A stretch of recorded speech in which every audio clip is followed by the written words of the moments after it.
Application और proof of Bernoulli theorem या derivation of Bernoulli theorem, इसके लिए हमने एक इनकम्प्रेसिबल और नॉन विस्कस लिक्विड लिया है जो कि एक uniform non uniform cross sectional area की ट्यूब एक्स वाई से फ्लो कर रहा है। इसका ये वाला जो क्रॉस सेक्शन है वो हमने एक्स लिया हुआ है और फिर इसका ये वाला क्रॉस सेक्शन है जो हमने वाई लिया हुआ है। आप इस फिगर से ही देख सकते हैं कि x और y पर आपका क्रॉस सेक्शनल एरिया डिफरेंस है। y1 इसका area of cross section a1 ले लीजिए और यहाँ पर वेलोसिटी v2 और area of cross section a2 ले लीजिए। ठीक, अब आप जब देखेंगे तो इस पॉइंट की हाइट आपने क्या मानी, h1 मान ली। ठीक, इस पॉइंट की हाइट आप h2 मान लीजिए। क्या मान लिया आपने, h2 मान लिया। ये एक ट्यूब है जो ग्राउंड लेवल से h1 हाइट पर उसका क्रॉस सेक्शनल एरिया a1 और h2 हाइट पर उसका क्रॉस सेक्शनल एरिया a2 होता है। Let P1 be the pressure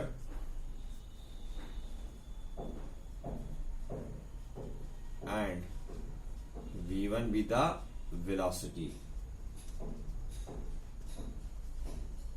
of liquid entering X।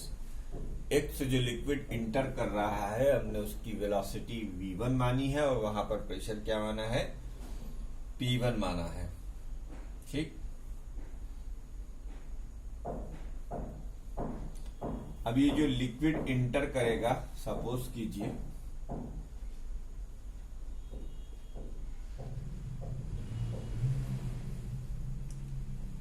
The liquid which enters at x, the liquid which enters at x travel a distance v1 in 1 second, travel a distance v1 in 1 second, क्योंकि कि v1 यहाँ पर हमने velocity मानी है, velocity metre पर second में दी जाती है। इन 1 सेकंड, 1 सेकंड में ये डिस्टेंस कितनी ट्रैवल करेगा, v1। ठीक, ये डिस्टेंस हो गई।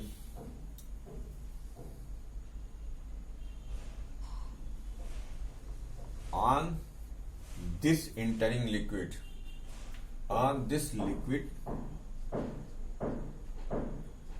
लिक्विड जो कि यहां से इंटर कर रहा है, प्रेशर फोर्स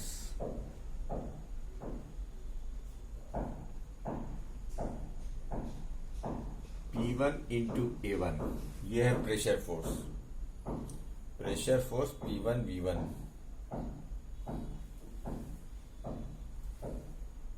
इज एक्टिंग। अब देखो 1 सेकंड में हमें चली गई डिस्टेंस पता है V1 और उसके ऊपर लगने वाला फोर्स हमें पता है P1 A1। तो वर्क डन पर second, work done per second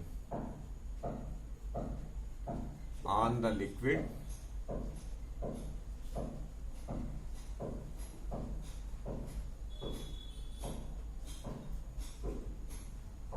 entering through X।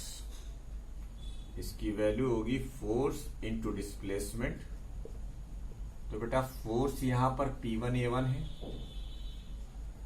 Force क्या है, P1 A1 है और डिस्टेंस क्या है, V1 है। ये वर्क डन हो गया। अब similarly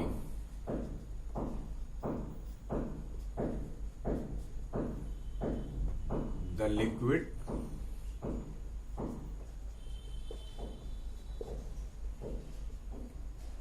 which leaves at y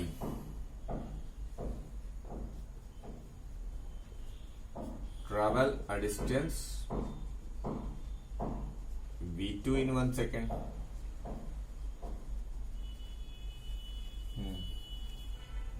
If where v2 is the velocity of liquid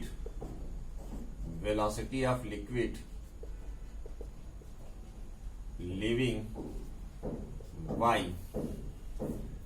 अब इसी तरीके से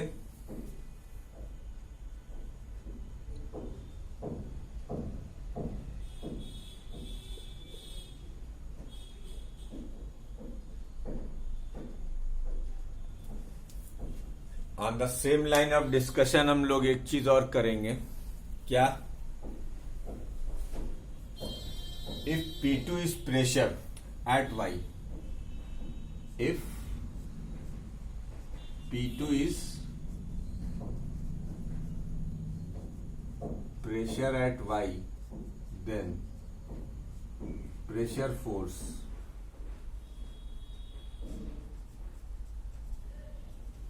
acting on the liquid P2 into A2.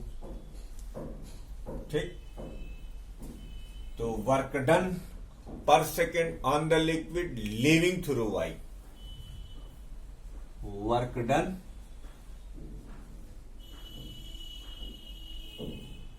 पर सेकेंड ऑन द लिक्विड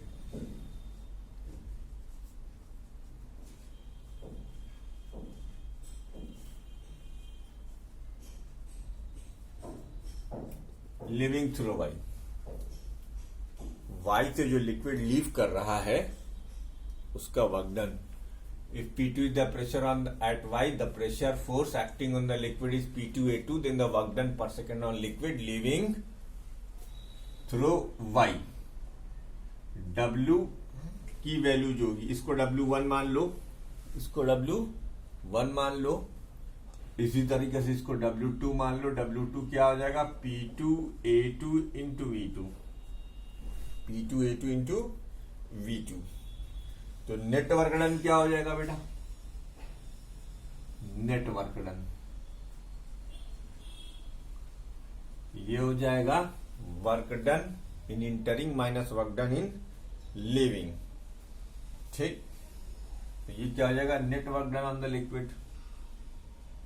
तो अलग अलग काम कर रहे हो, जोड़ मत देना, सब्ट्रैक्ट किया जाएगा. P1 A1 into B1 minus P2 into A2 into V2.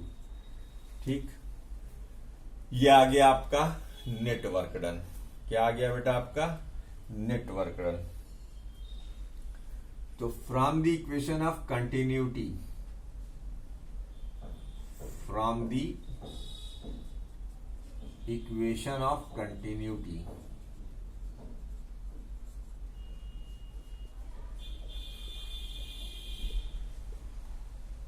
Volume entering x is equal to volume leaving y, यानी A1 V1 is equal to A2 V2 is equal to m by rho. Video को pause कर इतना note कीजिए. फिर से एक बार समझा देता हूं.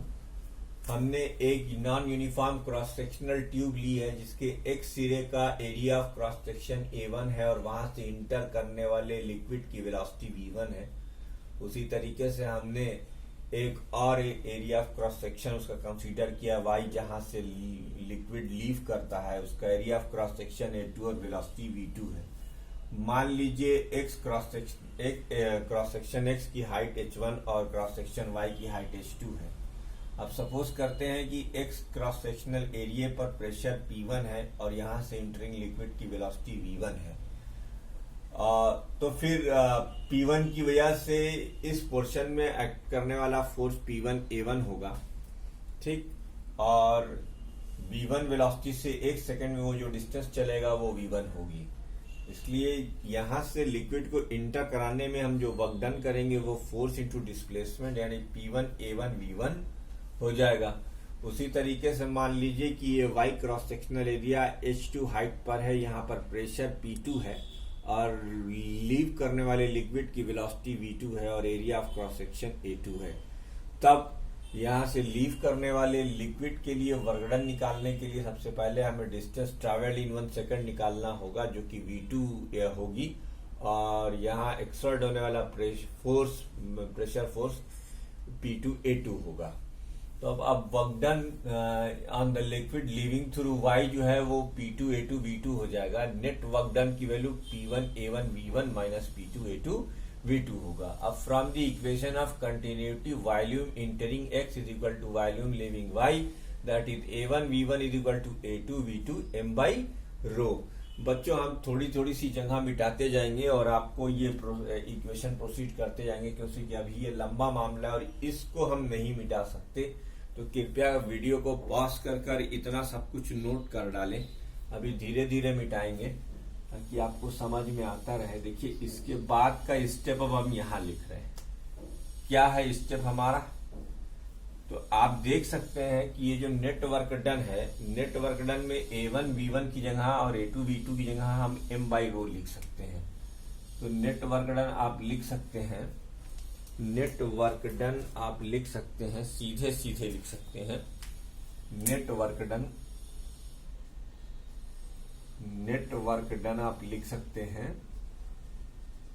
नेट वर्क डन ये हो जाएगा P1 m by rho minus P2 m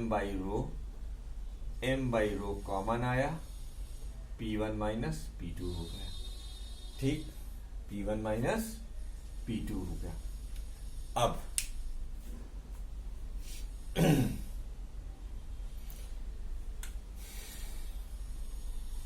the kinetic energy of the liquid, the KE of the liquid entering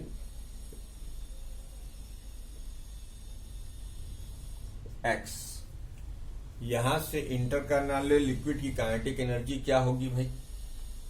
in 1 second, in 1 second is half mV1 square and that of liquid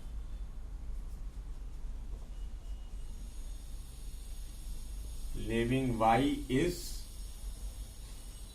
half mV2 square हो गई, half mV2 square हो गई। ठीक, तो आप देख सकते हैं कि यहां वेलोसिटी कम है और यहां वेलोसिटी ज्यादा है, इसलिए हम क्या करेंगे? तो इंक्रीज इन काइनेटिक एनर्जी, सबसे पहले क्या निकालेंगे? Increase in kinetic energy. जो इंक्रीज इन काइनेटिक एनर्जी है 1/2 m V2 square minus V1 square हो गया। अब आप देख सकते हैं कि H1 हाइट से H2 हाइट तक, H1 हाइट से H2 हाइट तक पोटेंशियल एनर्जी डिक्रीज कर रही है। The potential energy of the liquid,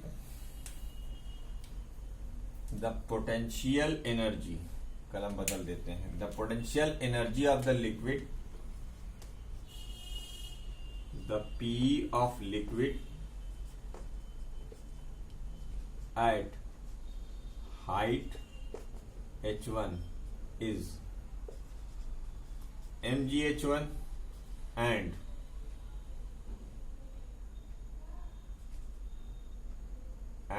at height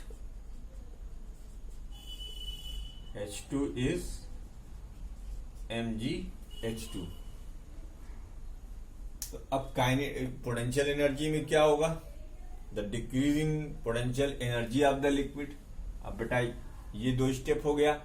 इसके बाद ये वाला स्टेप मिटाएंगे। वीडियो को पॉज करके इसको नोट जरूर कर लीजिएगा। मैं आपको शायद ऊपर कट रहा हूं तो दिखा देता हूं। वीडियो को पॉज कीजिए, यहीं पर फटाक से ये वाला पोर्शन पूरा नोट कीजिए, ये वाला पोर्शन नोट कीजिए।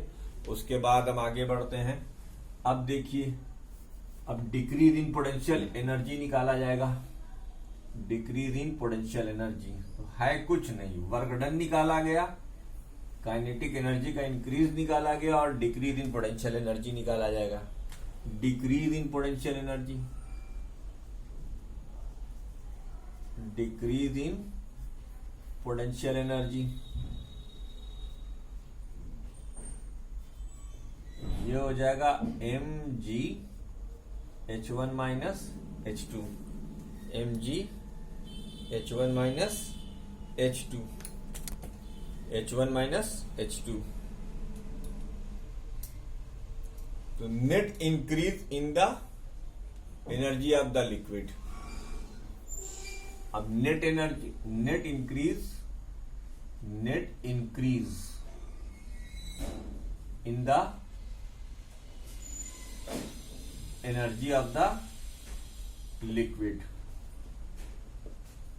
तो increase in kinetic energy,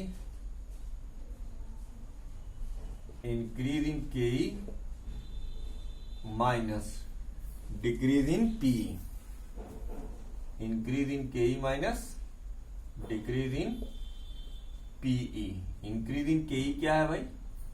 1/2m v2 square minus v1 square minus mg h1 minus h2। तो अच्छा, ये जो net increase in kinetic energy होगा, इसकी जिम्मेदारी किसके पास होगी? वर्क डन के पास होगी।